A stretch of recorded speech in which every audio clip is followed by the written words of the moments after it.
নমস্কার, আমি সায়ন্তন আর in love with সয়েলে আপনাদের সবাইকে স্বাগত। আশা করি আপনারা সবাই ভালো আছেন। শেষ পর্যন্ত দক্ষিণবঙ্গে বর্ষা এসে পৌঁছলো, আর বর্ষার আগমন হওয়ার অর্থ নতুন গাছ প্রতিস্থাপনের সময় এসে গেছে। বর্ষা এলে তাপমাত্রা অনেকটাই নেমে আসে, অর্থাৎ সহনশীল হয়ে যায়, এবং এই অবস্থা নতুন গাছ প্রতিস্থাপনের ক্ষেত্রে, বিশেষ করে গোলাপ গাছ প্রতিস্থাপনের ক্ষেত্রে একেবারে আদর্শ। তাই এই অবস্থাকে কাজে লাগিয়ে আজ একটা নতুন গোলাপ গাছ প্রতিস্থাপন করে আপনাদের দেখাবো। আমার বহুদিন ধরে একটা সিঙ্গেল পেটাল গোলাপের প্রতি শখ ছিল, তো আমি এর আগে সংগ্রহ করেছিলাম, কিন্তু গাছটা গরমকালে ভালো মতো বেড়ে উঠলেও বর্ষা আসার সঙ্গে সঙ্গে ছত্রাকের দ্বারা আক্রান্ত হয় এবং খুব দ্রুত মারা যায়। তো তারপর থেকে আমি খোঁজ করেছি। আজ যে পার্টিকুলার গোলাপটা আপনাদের দেখাবো প্রতিস্থাপন করে, সেই গোলাপটা আমি অনেকদিন আগে থেকেই দেখেছি মেনাম গার্ডেনে, কিন্তু আমি একটু সন্দিহান ছিলাম, কারণ গোলাপ গাছটা কীরকম পারফর্ম করবে, কীরকমভাবে বেড়ে উঠবে, কারণ এটা বেশ ভিগোরাস। যে কোনো সিঙ্গেল পেটাল গোলাপ খুব ভিগোরাস হয়, খুব দ্রুত বেড়ে ওঠে। তো সেই জন্য আমি একটু দ্বিধাগ্রস্ত ছিলাম যে কিনবো কি কিনবো না, কিন্তু শেষ পর্যন্ত সিদ্ধান্ত নিলাম যে কিনতেই হবে। তবে আমি মেনাম গার্ডেন থেকে কিনিনি, আমি ইনস্টাগ্রামে একজনের থেকে সংগ্রহ করেছি। আপনারা চাইলে সংগ্রহ করতে পারেন, আমি প্রোফাইলের লিঙ্ক নিচে ডেসক্রিপশানে দিয়ে দেবো, তাহলে আপনাদের খুঁজতে সুবিধা হবে। তো আমি ভাবলাম গাছটা অবশ্যই একবার দেখা যাক, চেষ্টা করে আমার কাছে কেমন হয়। তো সেই জন্যই গাছটা আপনাদের বসিয়ে দেখাবো, পুরো প্রক্রিয়াটার মধ্য দিয়ে আপনাদের নিয়ে যাব। এটা জেনে রাখবেন, বর্ষাকাল এসে গেলে আপনারা নির্দ্বিধায় গোলাপ গাছ প্রতিস্থাপন করতে পারেন। তবে প্রতিস্থাপন করার পর চেষ্টা করবেন গাছকে এমন জায়গায় রাখতে যেখানে গাছ খুব একটা যেন তাপের সম্মুখীন না হয়, এবং বর্ষার শুরুর দিকে গাছ প্রতিস্থাপন করাটা বেটার। তার কারণ যদি আপনারা শুরুর দিকে গাছ প্রতিস্থাপন করেন, তাহলে বর্ষার দীর্ঘ পরিসরটা গাছ পেয়ে যাবে, এবং যেহেতু বর্ষায় মাঝে মাঝেই বৃষ্টি হচ্ছে, মাঝে মাঝেই নিম্নচাপ আসছে, টানা কয়েকদিন ধরে বৃষ্টি হওয়ায় তাপমাত্রা সহনশীল হচ্ছে, রোদ খুব একটা উঠছে না, তো এই পরিসর গাছকে দ্রুত বেড়ে উঠতে সাহায্য করে এবং আপনার বাগানের চরিত্রের সঙ্গে দ্রুত খাপ খাইয়ে নিতেও সাহায্য করে। তো এই বিষয়গুলো মাথায় রেখেই আমি বর্ষাকালে নতুন গোলাপ গাছ প্রতিস্থাপনের একটা পরিকল্পনা সবসময় করে রাখি, এবং শীতকাল এলে বা শীতের শুরুতে তো আমরা প্রায় সকলেই গোলাপ গাছের প্রতিস্থাপন করি, সে বিষয়ে আর নতুন করে বলার কোনো অপেক্ষাই রাখে না। পুরো প্রক্রিয়াটার মধ্য দিয়ে আপনাদের নিয়ে যাচ্ছি, আশা করছি আপনাদের বুঝতে সুবিধা হবে, এবং অবশ্যই জানাবেন কেমন লাগলো আপনাদের এই ভিডিও। চলুন শুরু করা যাক।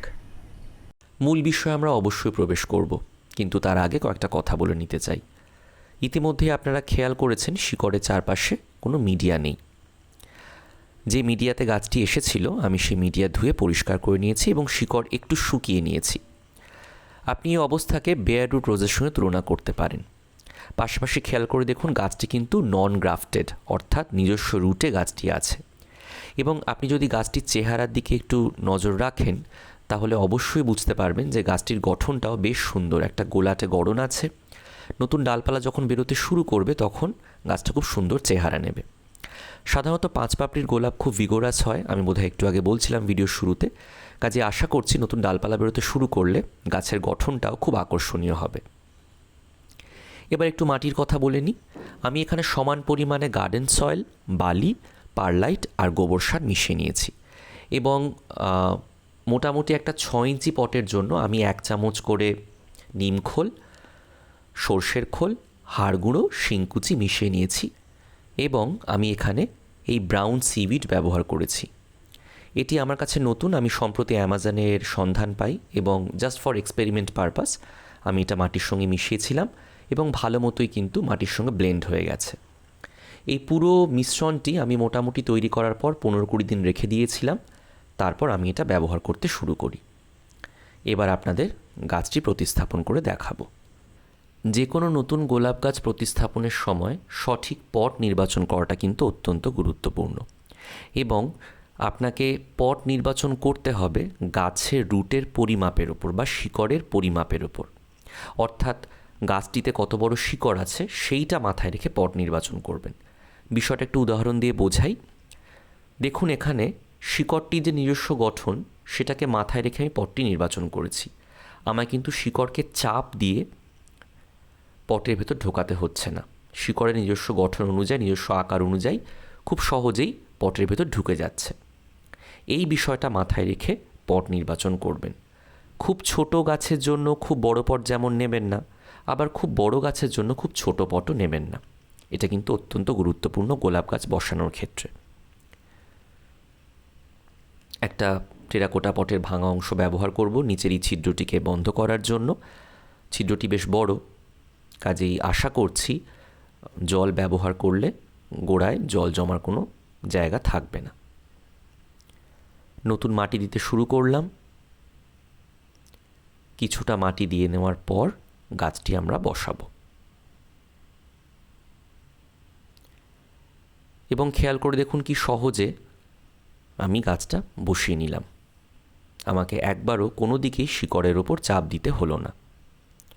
এইবার আস্তে আস্তে মাটি ব্যবহার করতে শুরু করব।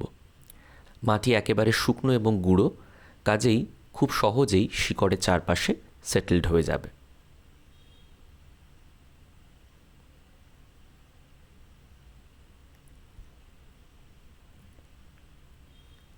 আস্তে আস্তে একটু সময় নিয়ে কাজটা করবেন, খুব বেশি তাড়াহুড়ো করবেন না। গাছ বসানোর সময় আপনি চাইলে একটু উপরে নিচে ওঠাতে বা নামাতে পারেন, যাতে শিকড়ের চারপাশে মাটি সেটেলড হয়ে যায়, কিন্তু বারবার সেটা করবেন না। তার কারণ যদি বারবার আপনি করেন তাহলে শিকড়গুলো একসময় সমস্ত এক জায়গায় এসে একটা জটলা সৃষ্টি করবে। সেটা যাতে না হয় সেই জন্য চেষ্টা করবেন ওঠানো নামানোটা করতে, তবে কম পরিমাণে, খুব বেশি করবেন না বা বারবার করতে যাবেন না। আস্তে আস্তে এবার মাটিটা আমি দিতে থাকছি।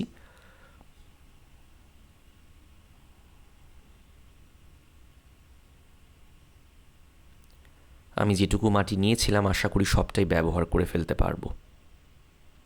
অনেক সময় বেশি হয় মাটি, কিন্তু এক্ষেত্রে আমার মনে হচ্ছে একেবারে ঠিকঠাক পরিমাণে মাটি আমি নিয়েছিলাম।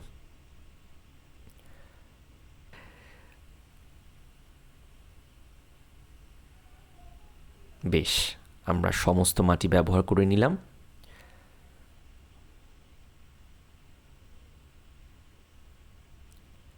গাছ বসানো আমাদের কমপ্লিট। এইবারে আমরা জল দেব। জল দেওয়ার জন্য আমি এখানে ঝাড়ি ব্যবহার করছি, কারণ আমি লক্ষ্য করেছি ঝাড়ির মাধ্যমে জল দিলে মাটিতে সমানভাবে জল পৌঁছয় এবং মাটি ইভেনলি স্যাচুয়েটেড হয়ে যায়। অর্থাৎ যে জলটা আমরা ব্যবহার করছি সেটা মাটির সর্বত্র সমানভাবে পৌঁছে যায় এবং মাটি সমানভাবে আর্দ্র হয়ে ওঠে। আপনি যখন প্রথমবার জল দিচ্ছেন গাছ প্রতিস্থাপনের পর, তখন খেপে খেপে জল দেবেন, একেবারে পুরো জল ব্যবহার করবেন না। অতিরিক্ত জল ঝরিয়ে নেব, একটু সময় দেব যাতে জলটা ঝরে যায় এবং তারপর উজ্জ্বল আলোকিত জায়গায় আমরা গাছটা রেখে দেব। কেমন লাগলো এই ভিডিও অবশ্যই তা জানাতে ভুলবেন না, এবং অবশ্যই যদি কোনো জিজ্ঞাসা থাকে তাহলে কমেন্টের মাধ্যমে জানাবেন, এবং আমি খুব দ্রুত এই গাছ কেমন আছে তার আপডেট দেব। কাজেই সঙ্গে থাকুন। ভালো থাকুন সবাই।